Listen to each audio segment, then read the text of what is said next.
Ça c'est mon nouveau compte Brawl Stars chinois et dans cette vidéo on va voir toutes les récompenses que je vais pouvoir débloquer, jusqu'où je pourrais aller dans la route des trophées et quels sont les plus gros changements entre le Brawl Stars normal et le Brawl Stars chinois, tout ça en moins de 10 jours. Le premier jour je me rends bien compte que je suis bien là sur le Brawl Stars chinois. Après le tutoriel on ne propose pas de jouer en survie en solo mais de jouer en hors jeu et vous allez voir aussi je débloque pas les modes de jeu dans le même ordre que le Brawl Stars chinois. Et il y a un truc qu'il faut absolument vous garder en tête tout le long de cette vidéo, c'est que les Chinois ont un temps de jeu restreint et donc les jeux et tous les jeux Brawl Stars etc vont mettre des stratagèmes en place pour proposer à leurs joueurs des modes plutôt courts et vont venir booster leur progression tout au long du jeu. Pareil, on ressent vraiment là que les serveurs sont en Chine parce qu'on a de la latence en jeu. On va pour se déplacer, mais pour tirer, si on veut réussir à toucher notre adversaire, il faut limite pré-shot dans quelle direction l'adversaire va aller pour pouvoir toucher. Un autre changement à noter, c'est qu'on débloque pas directement le skin de Shelly Bandit, mais on débloque à la place le skin de Shelly PSG qui est donc beaucoup plus rare et que je préfère largement. On joue un peu avec ma Shelly, j'arrive facilement à débloquer Nita dans la route des trophées, et oui,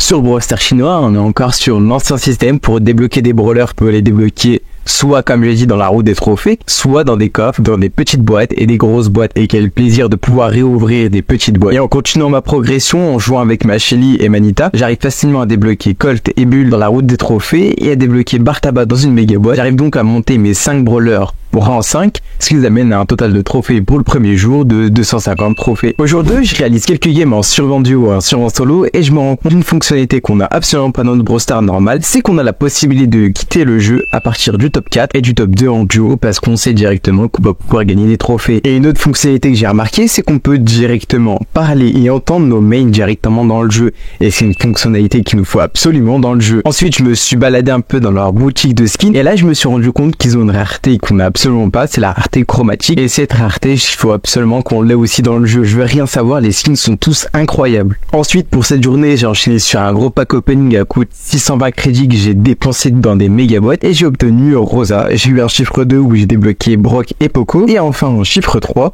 où j'ai débloqué la Costo, Rico et Jackie. Je joue là avec tous mes nouveaux persos, je les monte tous un minimum rang 5 ce qui m'amène à 500 trophées. Donc où je débloque ma Jessie et ce qui devait arriver arriva, je perds ma série de victoires 52, je continue un peu de jouer, je finis la journée à 700 trophées. Au jour 3, je débloque gratuitement Daryl puis Penny dans une méga boîte, je continue mon rush des trophées. J'arrive aux alentours de 1000 trophées, là où j'étais censé pouvoir débloquer Brock dans la roue des trophées, vu que je l'avais débloqué auparavant, et je ne sais même pas pourquoi j'ai réussi à le débloquer auparavant alors que j'étais censé le débloquer dans la roue des trophées. Il me donne sa valeur en crédit, soit 160 crédits puisque c'est un brawler rare. Puis je débloque la ranked, mais je pourrais pas y jouer tant que j'ai pas 3 brawlers pouvoir 9, ce qui nous amène à cette fin de journée où je finis à 1100 trophées. Le jour 4, je continue mon rush des trophées et des défis et ce qui me permet de débloquer 520 crédits. Et là vous commencez à me connaître, je vais directement les dépenser en méga boîte, ce qui m'a permis de débloquer la Dynamite à l'avance alors que j'étais censé le débloquer dans la des trophées à 2000 trophées. Ensuite je vais dans un onglet, car oui il y a un onglet spécial dans le Brawl Stars chinois qu'on n'a pas, où il suffit de cliquer sur n'importe quel bouton un peu dans tous les sens même si on ne comprend pas pour pouvoir débloquer des récompenses, que ce soit des points de pouvoir, de l'or, des prix stars de manière totalement gratuite. Ensuite je passe tous mes brawlers pouvoir 6 et je finis la journée à 1500 trophées. Au jour 5, le défi d'Halloween apparaît et on a la possibilité d'avoir 30 star power et le skin de Gus en mode zombie. Et donc du coup je me dis que je vais faire le défi pour obtenir les 30 star power et pouvoir débloquer Gus parce que je l'ai pas encore. Sauf que avant de lancer le défi, j'ouvre une méga boîte et comme par hasard je débloque Gus. Bon c'est pas grave, je fais le défi quand même. Bémol, c'est que je le fais avec des randoms et j'ai vraiment galéré à le réussir à le 6 vies supplémentaires, soit l'équivalent de 27 gemmes pour pouvoir réussir le défi. Dans ces star power je débloque un nouveau skin pour Jessie et j'ai aussi ouvert pas mal de star power légendaires, quelques-uns, mais à chaque fois j'obtenais 1000 pièces. J'ai progressé au maximum mais pour avoir un maximum de ressources,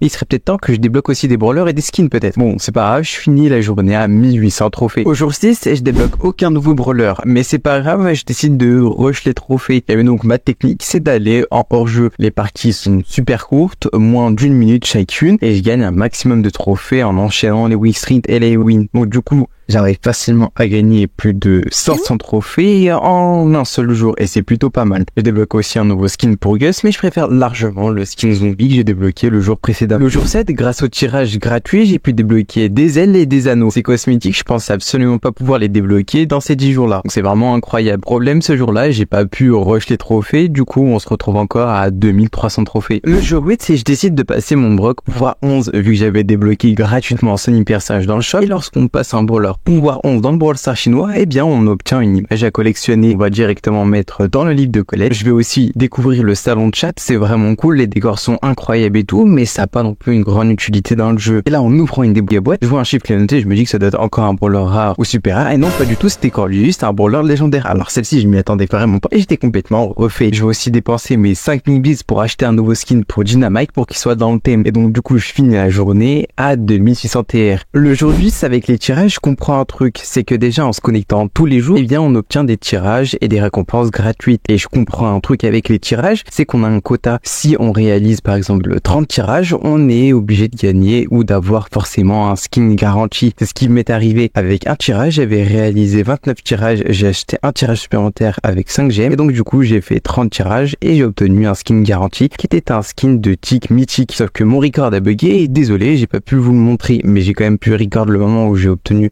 son icône de jour et ses émotes, etc. Pareil, j'ai réussi à réaliser un tirage Halloween et j'ai eu de la chance et j'ai débloqué un skin de Squeak Phantom. Et j'étais vraiment content, sauf que je me rends compte d'un problème, c'est que sur le Brawl Stars chinois, lorsqu'on débloque un skin, on débloque pas forcément le brawler. Donc pour jouer le skin, on est obligé d'attendre de pouvoir débloquer le brawler. Ça c'est vraiment un bémol sur le Brawl Stars chinois. Pareil, le jour même, je passe mon premier rang 15 avec Broy et en ouvrant un Star Power mythique, je débloque Pearl. Alors là, j'étais vraiment content aussi, je me dis que c'était mon premier brawler épique. Je rush un peu les trophées et j'arrive à 3000 trophées où je débloque Beau et je finis mon pass de combat. Dans la dernière startup légendaire du pass de combat, je débloque un nouveau skin pour Nita, même si j'aurais préféré débloquer un brawler. Le jour J, c'est un jour plutôt calme. Je rush tranquillement mes trophées, je passe la moitié de mes brawlers pouvoir 7 et j'ai encore pas mal d'or. Je peux acheter 14 gadgets pour mes brawlers et la seule ressource qui me limite, c'est les points de pouvoir. Je me rends compte aussi d'un autre problème dans le Brawl Stars chinois, c'est qu'en jouant tard, on a beaucoup moins de joueurs. Et oui, le Brawl Stars chinois n'est fait que pour les Chinois et donc il y a beaucoup moins de joueurs à certaines heures et ça se ressent drastiquement. Il me faut au minimum 5 minutes d'attente pour lancer une partie, peu importe le mode de jeu, peu importe les trophées que j'ai. Et donc je finis la journée et le défi à 3300 trophées et n'hésitez pas à me dire en commentaire si le concept vous a plu et si vous voulez une série de ce concept.